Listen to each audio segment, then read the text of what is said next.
स्वागत है आपका इस एक्सप्लेनर में, जहां हम सिविल प्रोसीजर यानी सीपीसी के कुछ बहुत ही क्रिटिकल मैकेनिज्म्स का डीकोड करने वाले हैं। देखिए, किताबों में पढ़ना एक बात है, लेकिन असली कोर्ट रूम में ये रूल्स कैसे काम करते हैं, ये समझना हर लॉ स्टूडेंट और प्रैक्टिशनर के लिए बिल्कुल गेम चेंजर है। तो चलिए, बिना किसी देरी के सीधे टॉपिक में डाइव करते हैं।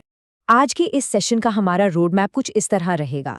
हम स्पीडी जस्टिस के मैंडेट से शुरुआत करेंगे, फिर रिटन स्टेटमेंट की टाइमलाइंस, थियोरी और रियलिटी का क्लैश, मिस हुई डेडलाइंस को हैंडल करना, स्ट्रक ऑफ डिफेंस के बावजूद क्रॉस एग्जामिनेशन का इस्तेमाल और आखिर में बात करेंगे यशकाल जैन ब्लूप्रिंट की।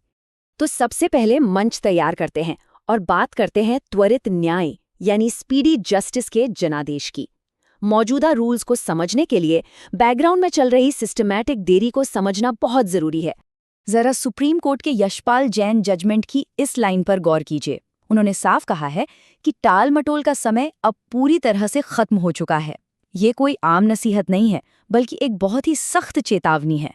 यह हमें याद दिलाती है कि ये जो स्टैट्यूटरी टाइमलाइंस है ना, ये सिर्फ कागजों को अरेंज करने के लिए नहीं बनाई गई हैं, बल्कि इनका असली मकसद न्याय को आगे बढ़ाना है। अब देखते हैं कि सीपीसी के तहत ये प्रक्रिया आगे कैसे बढ़ती है। आइए रिटन स्टेटमेंट यानी लिखित बयान की टाइमलाइन के उन माइलस्टोन्स पर नजर डालते हैं। ये जो टाइमलाइन आप देख रहे हैं, इसे अपना चीट शीट समझ लीजिए। ये शुरुआत होती है शुरुआती 30 दिनों की फाइलिंग विंडो से, फिर जाती है ऑर्डर 10 में कोर्ट अपीयरेंस तक, उसके बाद सेक्शन 89 के तहत अनिवार्य एडीआर यानी ऑल्टरनेटिव डिस्प्यूट रेजोल्यूशन का प्रयास, और आखिर में एडीआर के फेल होने पर 1 हफ्ते के भीतर इश्यूज का फ्रेम होना। ये पूरा स्ट्रक्चर एक सिविल सूट की रीढ़ की हड्डी है। और ये जो शुरुआती 30 दिन है ना, ऑर्डर 8 रूल 1 के तहत ये किसी भी केस का स्टार्टिंग इंजन होते हैं। थ्योरी के हिसाब से देखें तो ये टाइमलाइन नॉन नेगोशिएबल है। समन मिलने के ठीक 30 दिनों के अंदर प्रतिवादी को अपना लिखित बयान देना ही होता है, ताकि केस को एक सही मोमेंटम मिल सके। लेकिन जैसा कि हम सब जानते हैं, कानून की किताबों और ट्रायल कोर्ट की हकीकत में अक्सर एक बड़ा फासला होता है। आइए इस क्लैश को समझते हैं। यहाँ एक बहुत ही दिलचस्प और चिंताजनक कॉन्ट्रास्ट है। एक तरफ हमारे पास सेलेम एडवोकेट बार केस का ऐतिहासिक प्रेसिडेंट है, जो साफ कहता है कि 90 दिन के बाद एक्सटेंशन मिलना एक एब्सोल्यूट एक्सेप्शन यानी बेहद असाधारण बात होनी चाहिए। लेकिन अगर आप आज किसी भी ट्रायल कोर्ट में जाएंगे तो क्या देखेंगे? वहां 90 दिनों के बाद भी मोहलत मिलना एक रूटीन प्रैक्टिस बन चुका है, और यही रूटीन प्रैक्टिस उस वैधानिक उद्देश्य को पूरी तरह से फेल कर रही है।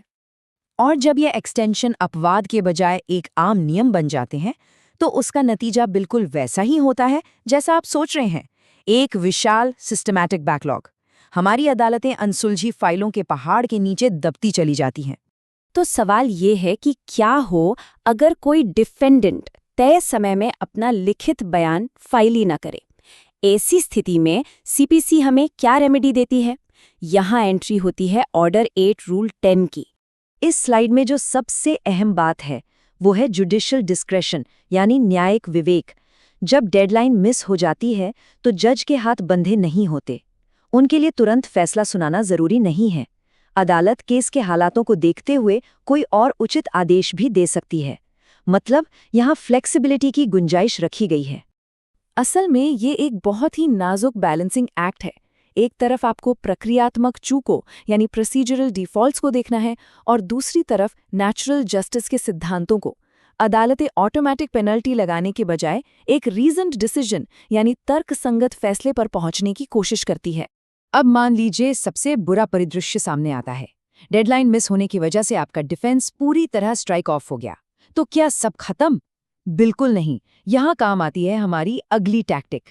देखिए, बसालिंगप्पा और मॉड्यूला इंडिया जैसे लैंडमार्क जजमेंट्स एक बहुत ही क्रिटिकल सेफगार्ड देते हैं।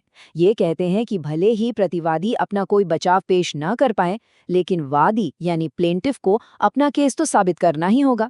और मज़ेदार बात यह है कि प्रतिवादी अपना डिफेंस भले न बना सके, लेकिन वो क्रॉस एग्जामिनेशन के जरिए वादी के केस की धज्जियां जरूर उड़ा सकता है। लेकिन ठहरिए, ये कोई फ्री पास नहीं है। इसके लिए एक सख्त चेकलिस्ट है। प्रतिवादी अपने खुद के सबूत नहीं दे सकता। जिरह या क्रॉस एग्जामिनेशन का इस्तेमाल सिर्फ और सिर्फ वादी के केस में झूठ या कमियां निकालने के लिए होगा। अब बैकडोर से अपना खुद का अनफाइल्ड डिफेंस सेटअप नहीं कर सकते। ये एक बहुत ही नैरो लाइन है जिस पर वकीलों को बहुत सावधानी से चलना होता है। तो इन सभी प्रोसीजरल ब्रेकडाउन्स को जड़ से खत्म करने के लिए सुप्रीम कोर्ट ने हाल ही में एक बहुत ही पावरफुल फ्रेमवर्क तैयार किया है, जिसे हम यशपाल जैन ब्लूप्रिंट कह सकते हैं। ये निर्देश साधारण रूल्स नहीं हैं, बल्कि ये ट्रायल कोर्ट्स के लिए एक एक्टिव केस मैनेजमेंट गाइड हैं। चाहे वो समन्स को टाइम पर सर्व करना हो, वकीलों की सलाह से ट्रायल डेट्स फिक्स करना हो, या फिर बेवजह की टालमटोल पर फाइन लगाना हो। अब फोकस सिर्फ रूल्स पढ़ने पर नहीं, बल्कि उन्हें लागू करवाने पर है। और हाँ, पेंडेंसी के आंकड़े अब सीधे हाई कोर्ट्स को भेजे जाएंगे, मतलब अकाउंटेबिलिटी पूरी है। और इसी ब्लूप्रिंट का एक बहुत ही शानदार हिस्सा है ऑर्डर 17 रूल 1। एक बार ट्रायल शुरू हुआ तो वो डे टू डे चलेगा। कोई भी आम बात के लिए बार बार स्थगन या तारीख पे तारीख नहीं मिलेगी। अधिकतम 3 एडजर्नमेंट्स, वो भी सिर्फ एक्सेप्शनल हालातों में। ये रूल सिविल लिटिगेशन को इस अंतहीन लूप से बाहर निकलने की सबसे बड़ी चाबी है। और जब ट्रायल खत्म होता है तो बहस तुरंत होनी चाहिए और जजमेंट एक तय वक्त के अंदर आना चाहिए। आखिर प्लीडिंग के दौरान बचाए गए समय का क्या फायदा अगर मामला आखिरी हर्डल पर आकर ही सालों तक अटक जाए? और ये सब हमें एक बहुत ही गहरे सवाल पर छोड़ जाता है। लीगल प्रोफेशन को हमेशा इस कश्मकश से गुजरना होता है। एक तरफ है प्रोसीजर्स का तेजी से पालन करना ताकि इंसाफ में देरी ना हो, और दूसरी तरफ है justice hurried is justice buried का डर। क्या हम स्पीड और निष्पक्षता के बीच वो परफेक्ट बैलेंस ढूंढ पाएंगे? ये एक ऐसा सवाल है जिस पर आप सभी को जरूर विचार करना चाहिए। आज के एक्सप्लेनर में बस इतना ही।